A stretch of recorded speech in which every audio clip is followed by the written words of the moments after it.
warahmatullahi wabarakatuh. Selamat pagi semuanya. Bagaimana kabarnya, sehat? Alhamdulillah. Kita dapat berjumpa kembali di pertemuan kali ini dalam pembelajaran sejarah dengan keadaan sehat walafiat ya.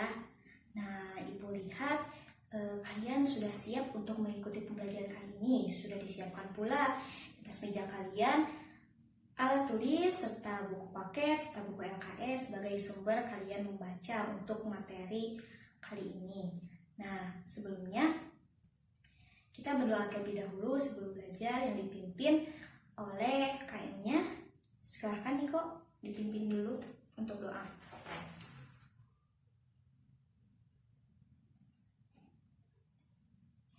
Nah, selanjutnya Ibu akan mengabsen terlebih dahulu ya kehadiran kalian. Berjalannya absensi, silakan kalian buka dulu buku paket dan LKS-nya untuk membaca materi yang akan dipelajari hari ini ya.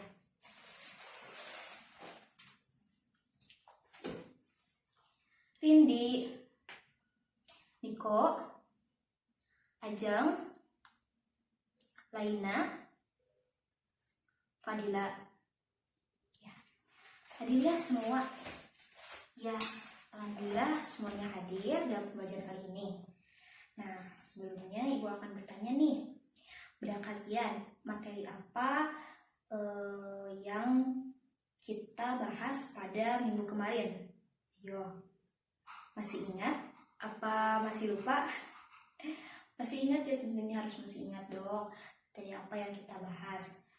Nah, ada yang jawab? Ya, Nunu? Ya, mengenai kependudukan Jepang di Indonesia. Nah, coba sebutkan latar belakang Jepang menjajah Indonesia.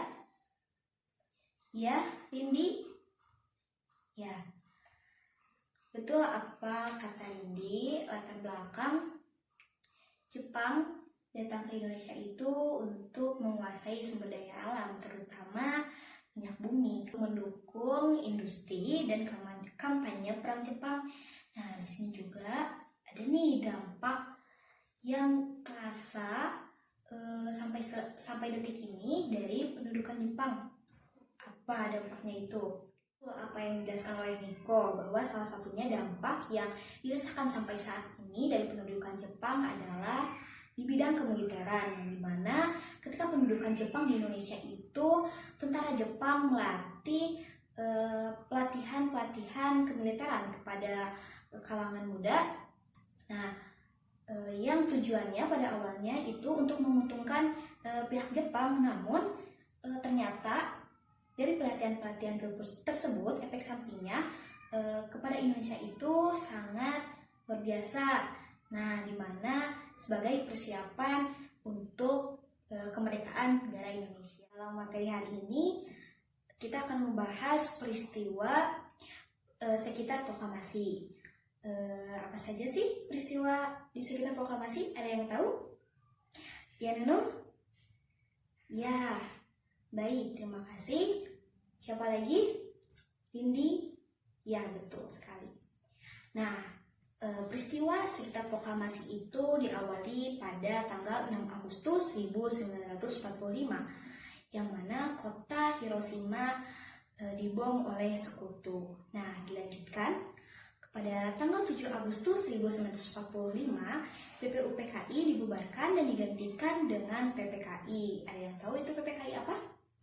Ya, Panitia Persiapan Kemerdekaan Indonesia. Nah, pada tanggal 9 Agustus 1945 dibomnya kembali kota Nagasaki oleh sekutu.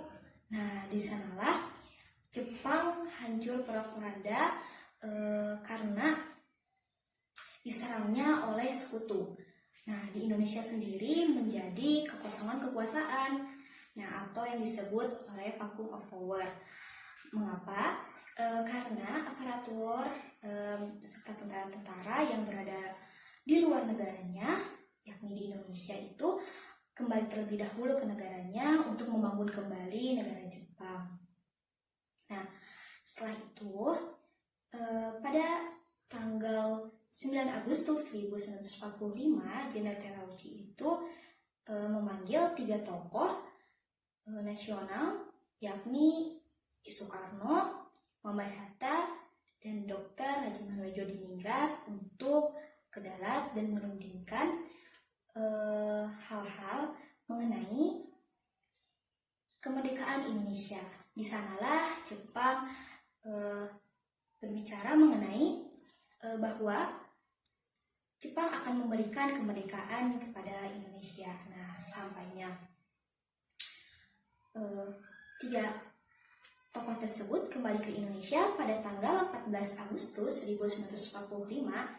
Nah, diadakanlah perundingan bahwa kita harus bekerja sama untuk memerdekakan negara Indonesia, memperjuangkan kemerdekaan Indonesia ini. Namun, golongan tua ingin merundingkan terlebih dahulu dengan anggota PPKI. Nah, sikap inilah yang tidak disetujui oleh golongan muda, di mana mereka menganggap PPKI ialah badan yang dibuat oleh Jepang dan harus tunduk kepada Jepang. Nah, karena itu para pemuda itu tidak ingin ketika kita merdeka dibelas kasihan oleh negara lain dan dimerdekakan oleh Jepang. Nah, kita ingin memerdekakan itu dengan cara kita sendiri.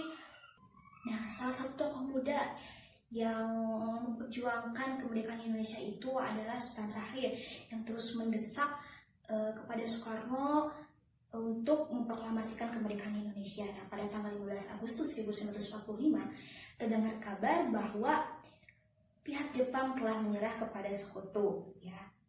Nah, di sanalah para pemuda bersikeras dan mendesak kembali Soekarno dan Hatta untuk segera memproklamasikan kemerdekaan Indonesia.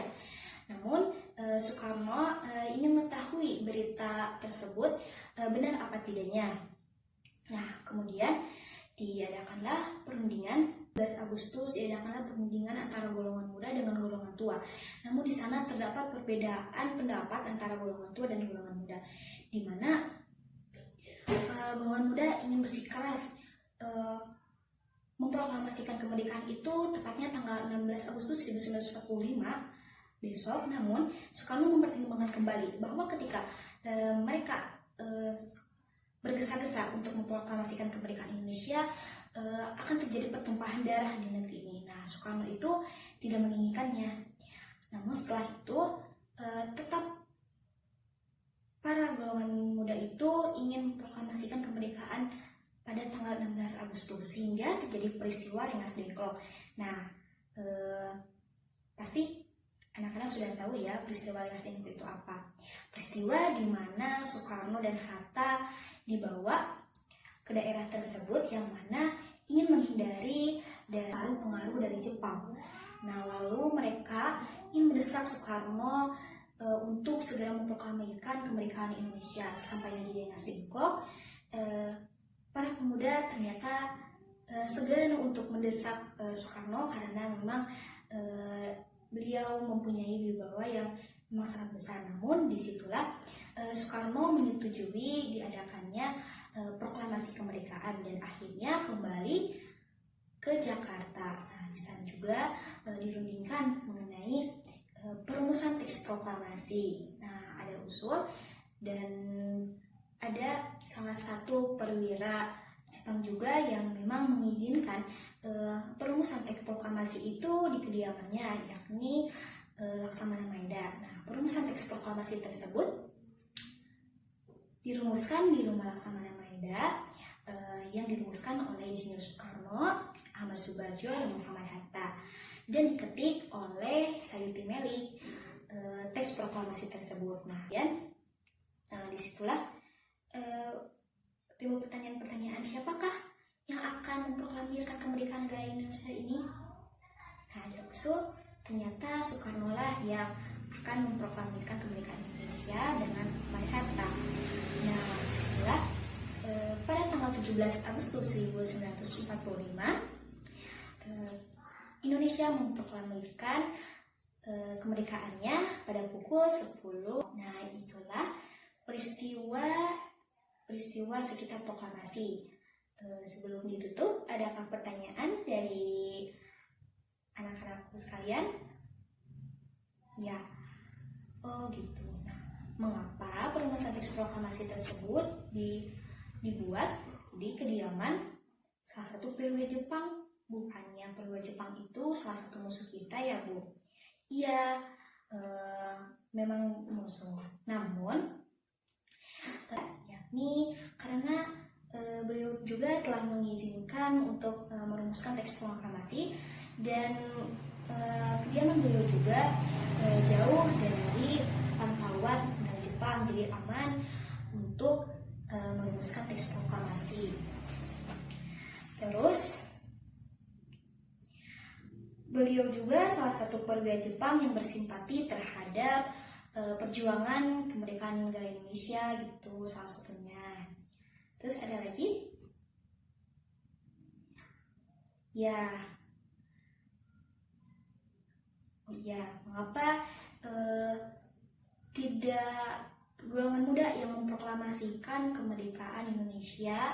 Yang nyatanya memang golongan muda itu salah satu penggerak dalam memperjuangkan kemerdekaan Indonesia ini, tapi malah Soekarno. Nah, disinilah kenapa Soekarno yang dipilih, karena merupakan Soekarno adalah pemersatu bangsa. Soekarno merupakan leader dari perjuangan nasional Indonesia ini.